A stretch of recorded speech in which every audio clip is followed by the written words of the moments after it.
Let's call to order the November 3rd, 2014 council meeting. I'm Mayor Giles. I'll be conducting the meeting. We will begin today's meeting with an invocation from Reverend Daniel Gomez with the Red Mountain United Methodist Church, and the Pledge of Allegiance will be led by Kevin Thompson, council member-elect from District 6. Reverend?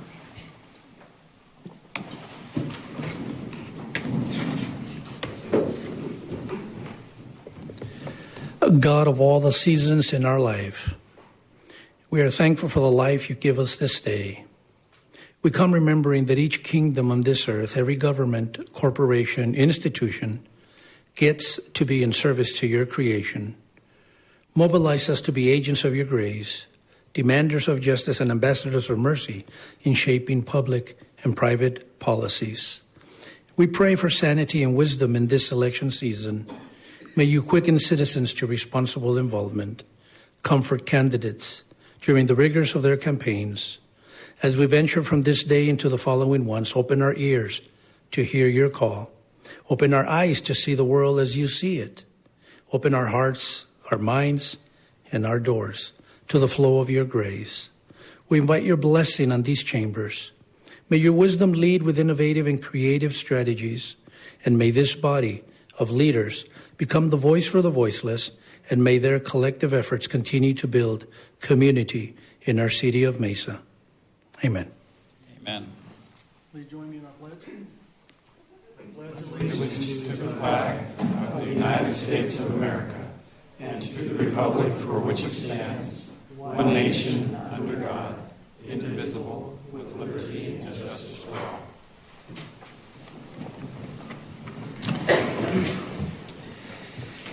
Thank you very much, Reverend and Councilmember-elect Thompson. We appreciate your help. We do have one item under the agenda item for awards, recognition, and announcements today, and that's a proclamation regarding Veterans Day.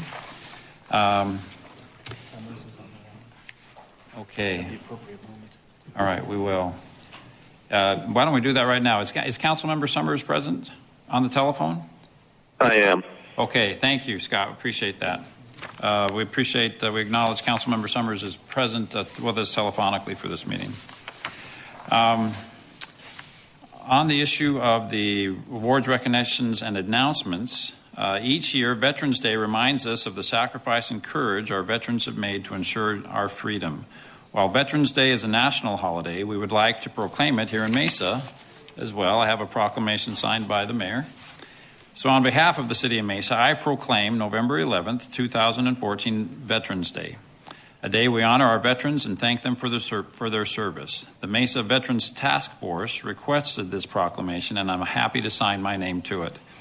Here to tell us about programs and events honoring veterans in Mesa is the Diversity Office Director, Ruth Giese. Ruth? Thank you, Mayor, and thank you, Council. Good evening.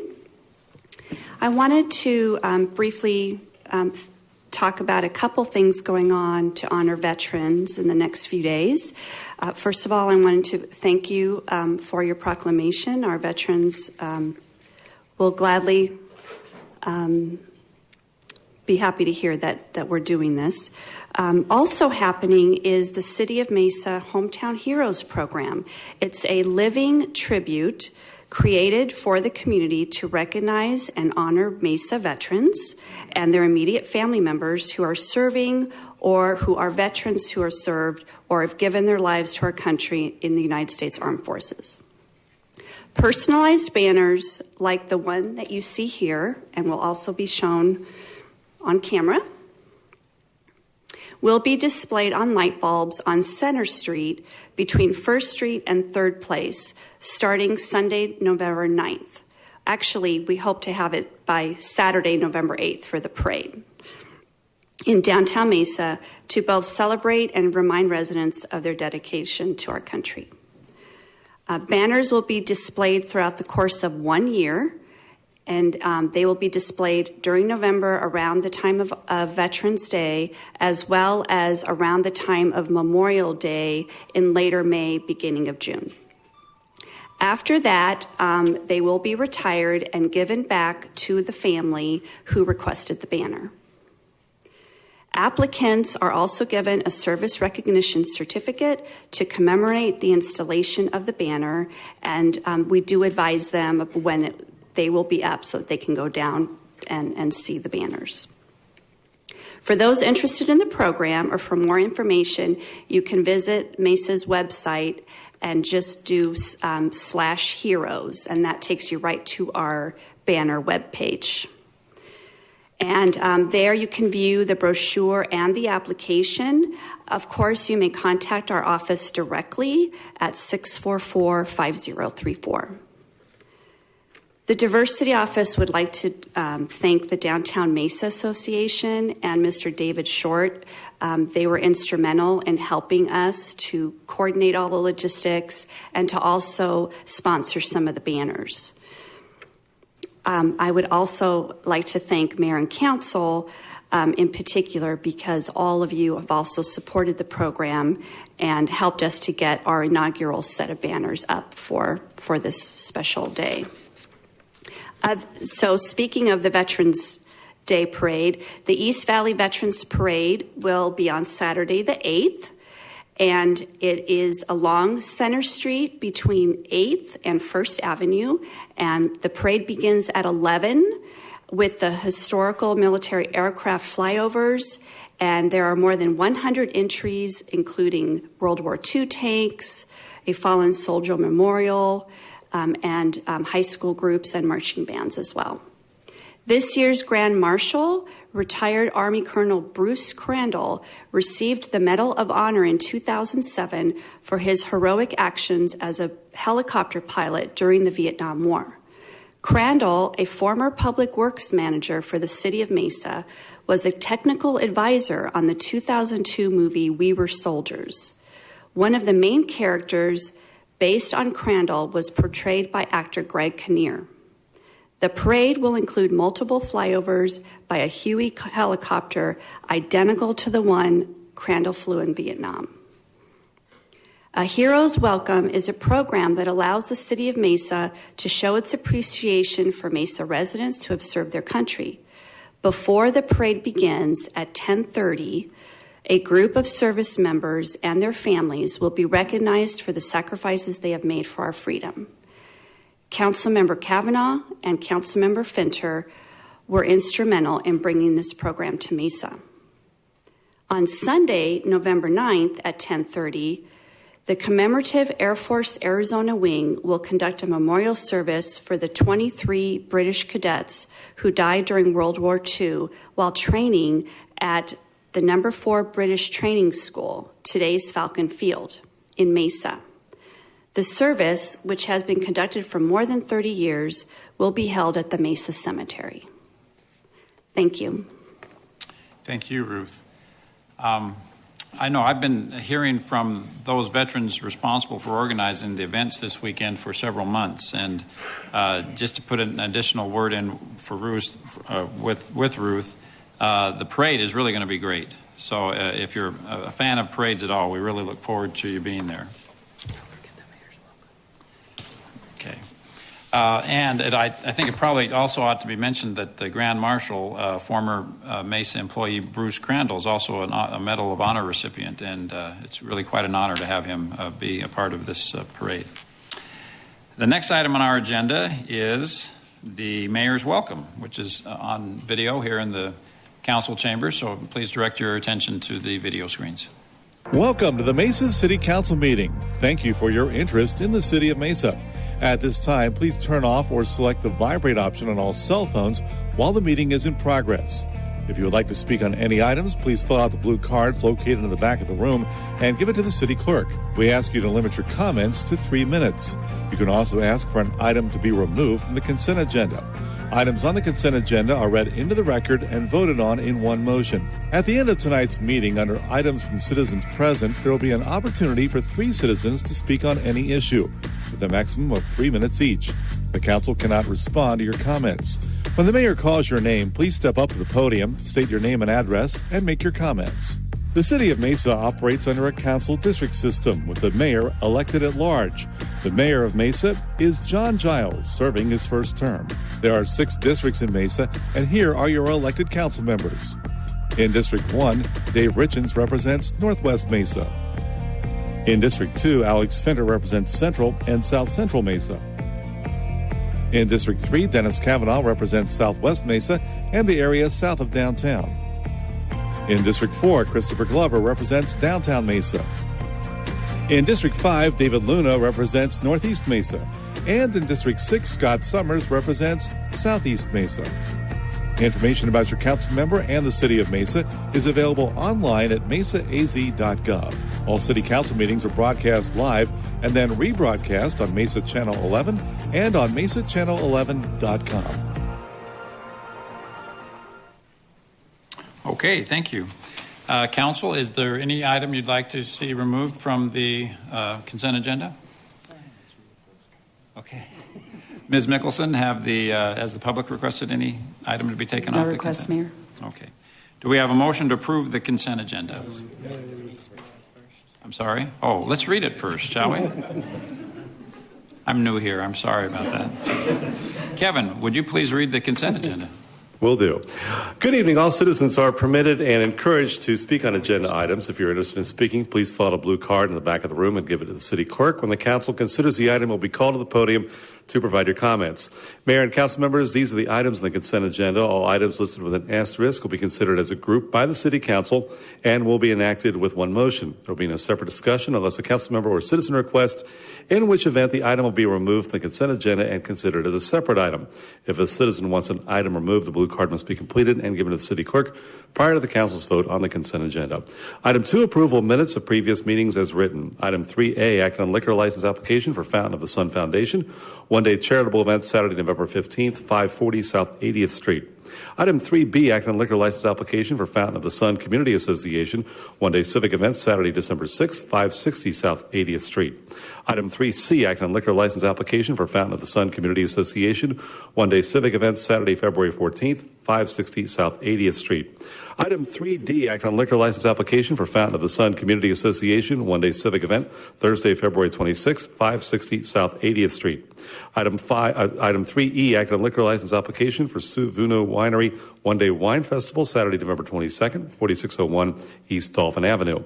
Item 3F, act on liquor license application for Village of Elgin Winery, one-day wine festival Saturday, November 22nd, 4601 East Dolphin Avenue. Item 3G, act on liquor license application for Queen of Peace Catholic Church one-day religious event Sunday, November 16th, 141 North McDonald. Item 3H, act on liquor license application for Venture Out Social Club one-day charitable event Friday, December 5th, 5001 East Main Street. Item 3I, act on liquor license application for Watermart 1245 West Guadalupe Road. Item 3J, act on liquor license application for Baja Tacos y Mariscos 1437 East Main Street. Item 4A, act on 2-month contract extension and dollar limit increase to the term contract for landscape maintenance for citywide facilities as requested by the Facilities Maintenance Department. Item 4B, act on 3-year term contract for contractor building maintenance services as requested by the Facilities Maintenance Department. Item 4C, act on contract to purchase a cemetery information management system for Mesa Cemetery. Item 4D, act on contract to purchase 2 additional sport utility vehicles for the Fire and Medical Department. This purchase is funded by the Fire and Medical Department budget. Item 4E, act on dollar limit increase to the term contract for automatic external defibrillators, supplies, and preventative maintenance for the Fire and Medical Department. Item 4F, act on 3-year term contract for rusted pole replacement services for the Transportation Department. Item 4G, act on 3-year term contract for streetlight maintenance and pole replacement services for the Transportation Department.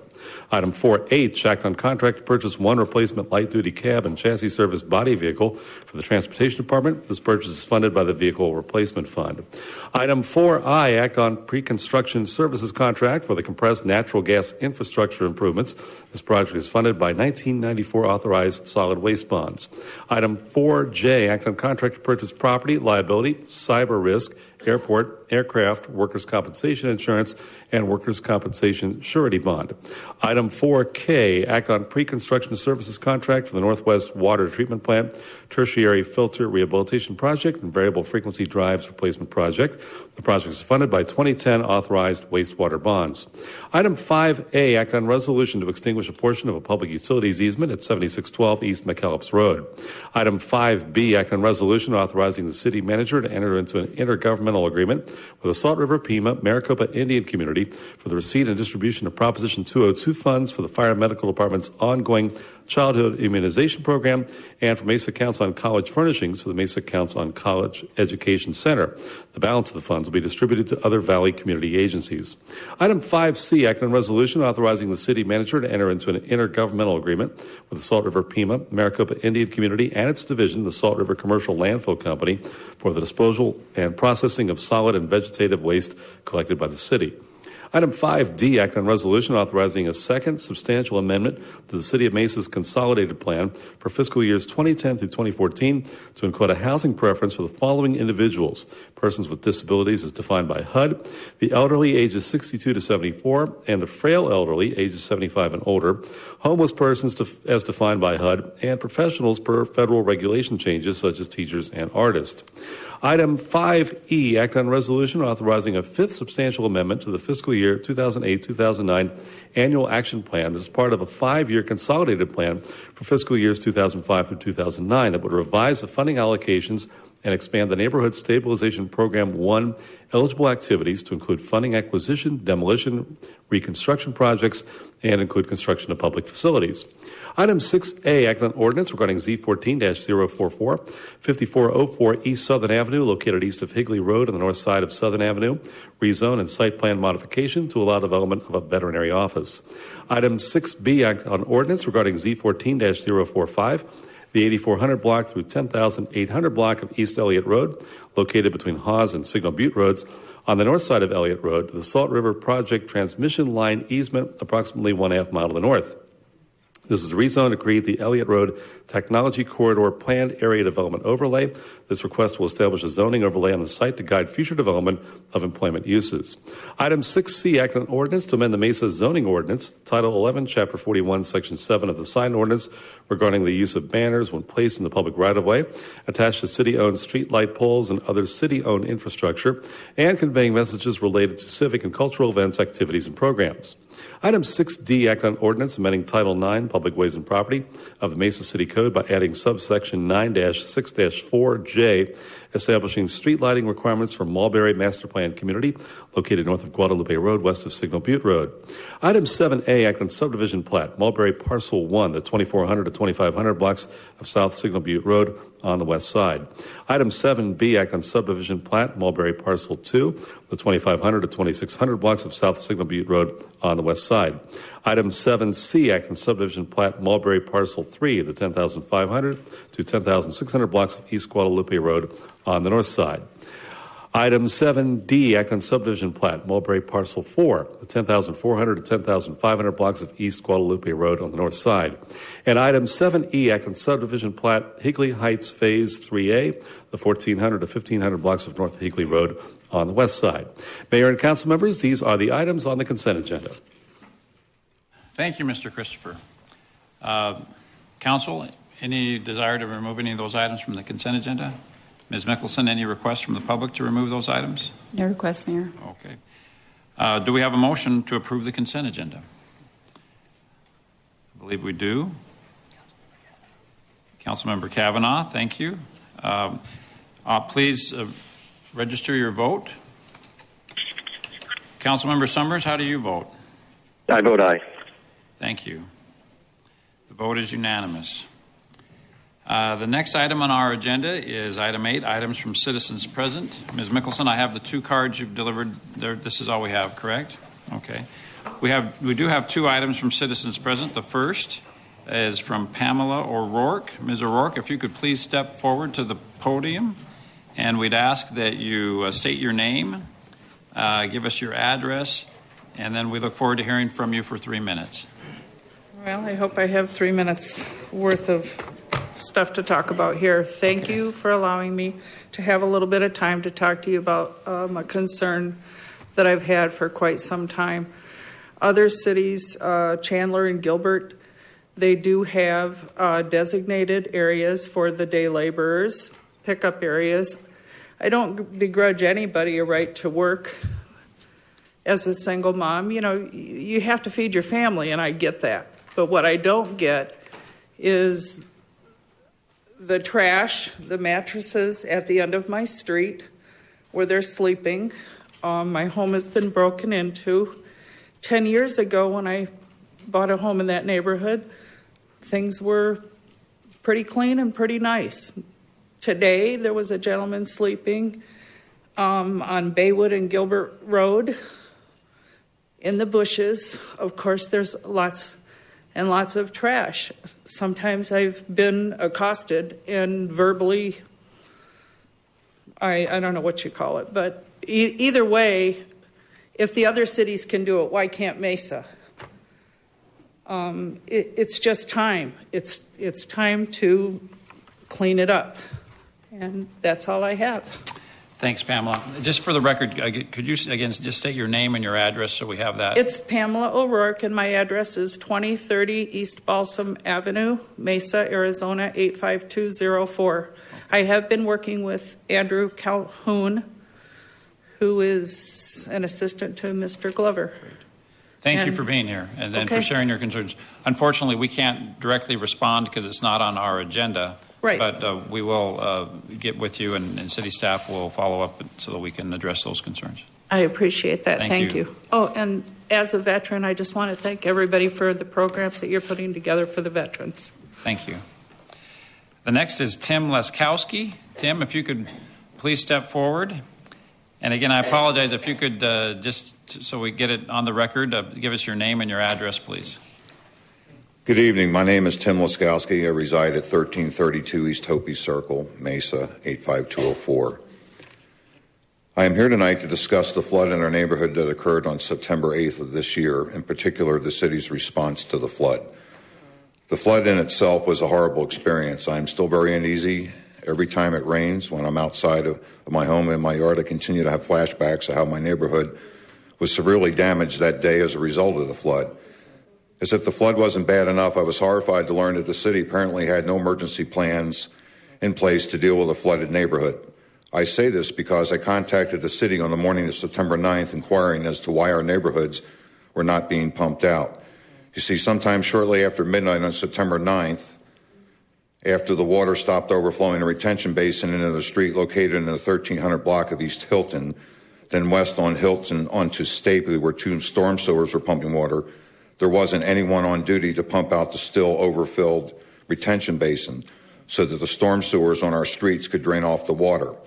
It was on that morning of September 9th that I was informed that city staff was in a meeting discussing how to deal with the floodwaters in our neighborhood.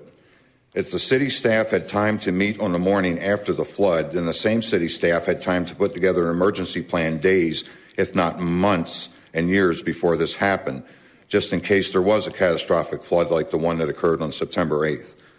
I am angry, shocked, and appalled that the third largest city in the state of Arizona and the 38th largest city in the United States with a population of over 430,000 people didn't think it necessary to plan for an emergency. The city has resources they could have used. Our city's fire department has several pumpers that could have been utilized on September 8th, as these pumpers are capable of using a siphon feed attachment to pump water from our retention basins. It wasn't until approximately 1100 hours on the morning of September 9th that one of the pumpers was brought in to assist pumping out of our retention basin, parked in the exact same spot where one had been parked the day and evening before, sitting there doing nothing. Also, our city's police department has several helicopters and a small plane. One of those assets could have been requested for observation of our many retention basins, one of the largest being the one at Emerald Park. Instead, nobody was watching. It shouldn't have taken the pilots from news helicopters to advise the city that Emerald Park was flooding. As a result of the city's poor response to the flooded areas, we, the residents of the area, were left with homes without power, resulting in spoiled food, no lighting, no air conditioning, no hot water, no means by which to fix meals, only nasty E. coli and other bacteria-ridden floodwater, and lots of it. The only way to and from our homes was to walk through that nasty water. As a result of all this, I want answers. I realize you can't answer this tonight, but I want to know who is accountable for the lack of emergency planning. I want to know if the city staff is now working on emergency plans should this type of event happen again, and in all likelihood, it will happen again sometime somewhere in this city.